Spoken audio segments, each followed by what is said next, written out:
Graça e paz, mais que vencedores. Bom dia, queridos e amados irmãos. Que o nosso bom e eterno Deus continue abençoando a sua vida e a sua família. Graças a Deus, estamos aqui mais uma vez, começando mais um dia na presença de Deus. É mais uma edição do nosso devocional Amanhecer com a Palavra, que está chegando em sua casa para abençoar você através dessa palavra. Sejam bem-vindos, você está no canal da Palavra de Deus. Se você ama a Bíblia, se você quer crescer espiritualmente, se você quer crescer no conhecimento da Palavra de Deus, aqui é o seu lugar. Todos os dias eu compartilho aqui nesse canal princípios do reino de Deus e dessa palavra que vão te ajudar a entender melhor a Bíblia, as verdades ensinadas aqui, e certamente você vai crescer no conhecimento em todas as áreas. Amém? E hoje eu tenho uma palavra muito importante que o Espírito Santo colocou no meu coração. Essa palavra eu vou estar ministrando para a nossa igreja no início do próximo mês, no nosso culto de ceia, porque foi forte a palavra que veio no meu coração nesse texto. Eu quero ler aqui o versículo que é conhecido como o texto mais importante que nós temos no Novo Testamento. Toda a Bíblia, os 1189 capítulos, os 31.104 versículos, toda a Bíblia é importante. Mas tem alguns textos que eles se destacam pelo seu nível de importância, de significado, pela mensagem que eles transmitem para a humanidade. E hoje eu vou ler aqui o versículo que é considerado por alguns teólogos, alguns pastores importantes, que passaram pela história da igreja, alguns pregadores, e que já definiram esse texto como o resumo do Novo Testamento. Já disseram que se no Novo Testamento nós tivéssemos apenas João 3,16, já teríamos o suficiente para nos render a Cristo e recebermos a salvação. E é por isso que esse texto é conhecido como o texto áureo do Novo Testamento, o versículo mais importante que nós temos no Novo Testamento. É João 3,16. Olha o que diz: porque Deus amou o mundo de tal maneira que deu o seu Filho unigênito, para que todo o que nele crê não pereça, mas tenha a vida eterna. Amém? Hoje eu quero deixar uma palavra para você com esse tema. Deus ama todas as pessoas, inclusive você. É isso mesmo. Deus ama você. Talvez alguém que vai assistir esse vídeo tenha uma certa dificuldade, resistência, de entender essa palavra e de até crer nessa palavra. Como que Deus me ama se eu estou passando por essa luta? Como que Deus me ama se eu tive de viver com essa situação, enfrentar esse problema? Eu perdi isso aqui, eu passei pelo luto, ou estou passando pelo luto. Como que Deus me ama? Queridos, o fato de Deus amar você não te deixa isento de passar pelas lutas terrenas. Todos nós, sem exceção, vamos passar por lutas. Vamos passar pelos desertos, pelos vales, vamos chorar, vamos passar pelo luto, Vamos perder entes queridos, porque isso faz parte da nossa humanidade. Isso está conectado à nossa natureza terrena. Agora, o amor de Deus, e ele provou esse amor enviando Jesus, o amor de Deus se manifestou e continua se manifestando na vida da humanidade, apontando não só para esse momento, mas para uma vida futura. Não olhe apenas para a terra. Não olhe apenas para a vida natural. Que a sua visão seja direcionada para depois daqui. E é por isso que esse texto está aqui. Esse texto está mostrando que Deus enviou Jesus, o seu Filho amado, para que você não sofresse para sempre. Porque imagine, uma pessoa sofre desse mundo, e aí depois desse mundo, quando ela partir para a eternidade, vai viver uma eternidade de tormentos. Então foi para isso que Deus enviou Jesus, para que o seu sofrimento fosse restrito apenas à terra. Você está entendendo? Nós sofremos apenas aqui, nós choramos apenas aqui, nós sofremos perdas, enfrentamos enfermidades, muitas vezes tristeza, desânimo, choramos apenas aqui. Ele enviou Jesus para nos preparar para um lugar onde não vamos passar por nenhum tipo de dor. Amém?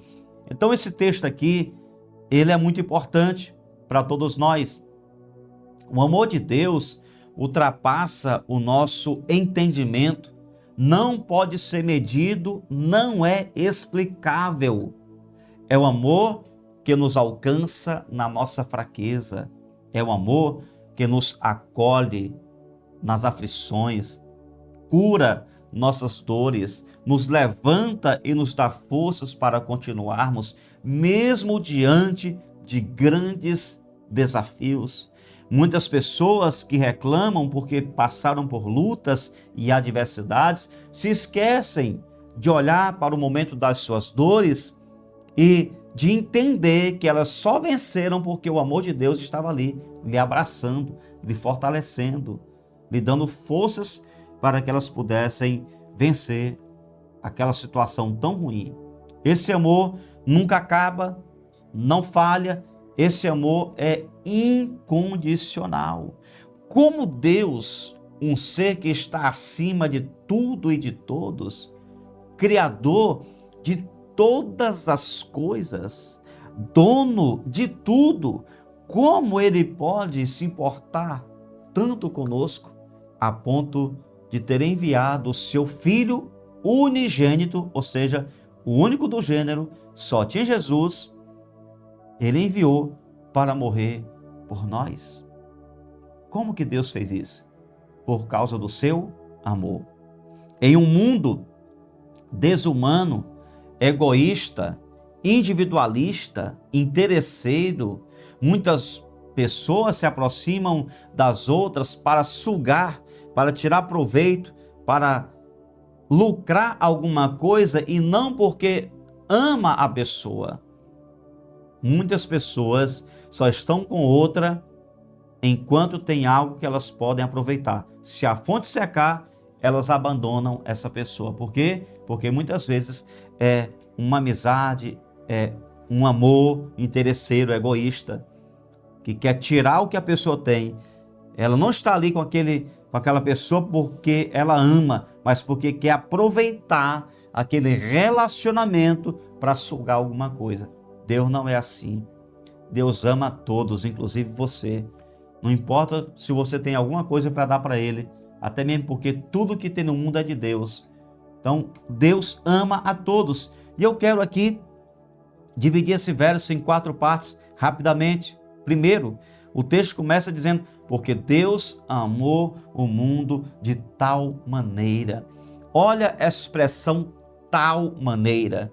Isso quer dizer que nenhum matemático, nenhuma pessoa inteligente, pode ser o professor de Harvard, a melhor faculdade do mundo, pode ser qualquer mestre, não vai ter como calcular, não vai ter como medir a largura, a profundidade, a altura, o tamanho do amor de Deus. Não tem como.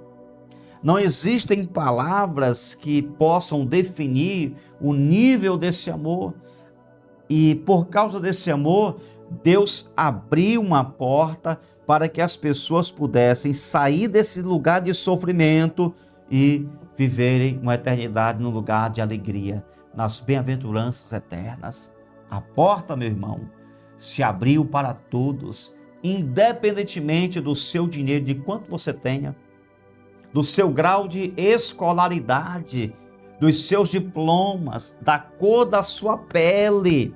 Independentemente disso, todos são amados por Deus. Jesus morreu por todos. A segunda parte do texto diz que deu o seu Filho unigênito. Essa é a maior prova de amor, é a maior prova do amor de Deus para com o mundo. Não existe nada que supere essa dádiva de Deus para a humanidade. Você pode conquistar a maior promessa, você pode ganhar a sua cidade inteira, você pode ganhar o dinheiro do mundo todo, você pode ser o homem mais importante do seu estado, da sua nação, do mundo. Nenhuma conquista está no mesmo nível ou superior ao amor que Deus tem por você, a Ele ter enviado Jesus por você. Nenhuma conquista pode ser nivelada com esse presente que você recebeu, que eu recebi, que o mundo recebeu, que foi Jesus ter vindo ao mundo para morrer por nós na cruz do Calvário. Deus deu o seu Filho e esta é a maior dádiva que você pode conquistar em toda a sua existência. A outra parte do verso diz: para que todo o que nele crê não pereça. Esse é o preço. A única coisa que Deus espera de nós é que a nossa vida seja para Ele. É só isso. É a única coisa que Deus quer, é que você viva para Ele. Esse é o teste que todos precisam passar. Você diz que ama a Deus? O teste é fazer uma aliança com Jesus e viver para Ele. Você diz que quer servir a Deus? O teste é fazer uma aliança com Jesus e viver com Ele. Você diz que ama a Deus? O teste é abandonar tudo que é errado, fazer uma aliança com Jesus e viver para Ele. Essa é a prova do seu amor para com Deus. Uma pessoa que diz: eu amo a Deus, eu quero andar com Jesus, mas não abandona o vício, não abandona a vida errada, não abandona a mentira, o pecado, a prostituição, tudo que é errado. A pessoa não consegue largar, então esse amor é muito pequeno. Porque o amor, quando você ama de verdade a Jesus, você é capaz de abandonar qualquer coisa errada para agradar Jesus. Esse é o teste. Essa é a prova, é quando você vive para Jesus. E por fim, o texto diz: mas tenha a vida eterna, a maior de todas as conquistas da nossa existência. E tem uma palavra aqui que muitas pessoas esquecem, que é o que eu falei na frase anterior: para que todo o que nele crê não pereça. Muitas pessoas não conseguem ver essa palavra perecer, mas está aí. Em João 3,16, no mesmo verso que fala do amor, que fala da dádiva de Deus, que fala do envio de Jesus ao mundo para morrer por nós, fala sobre perecer. Ele está dizendo, Deus enviou Jesus ao mundo para salvar o mundo, mas aqueles que rejeitarem vão perecer. Que você possa hoje voltar o seu coração para Jesus e viver somente para Ele. Amém? Peço a você que escreva aqui nos comentários: gratidão ao meu Deus por me amar tanto. Gratidão ao meu Deus por me amar tanto. Pai, muito obrigado. A nossa palavra hoje é de gratidão. Eu só quero te agradecer. Obrigado por essa oportunidade de estarmos aqui. Obrigado, Senhor, por essa palavra. Obrigado, Senhor, por ter enviado Jesus ao mundo para salvar a minha vida, para salvar a humanidade. Não importa o que eu não tenha conseguido, não importa os objetivos e alvos que eu não tenho conseguido alcançar, não importa as perdas, não importa a tristeza, não importa os vales, o mais importante já aconteceu, foi Jesus ter vindo ao mundo para nos resgatar. Muito obrigado. que durante este dia o teu povo agradeça a Deus por essa dádiva, por essa obra que foi feita na cruz do Calvário pela vida de todo homem, de toda mulher que está nesse mundo. Obrigado, em nome de Jesus. Amém. E graças a Deus. Se essa palavra te abençoou, curte esse vídeo e compartilha com outras pessoas. Amém? Um abraço para você. Fica com Deus. Você nasceu para vencer.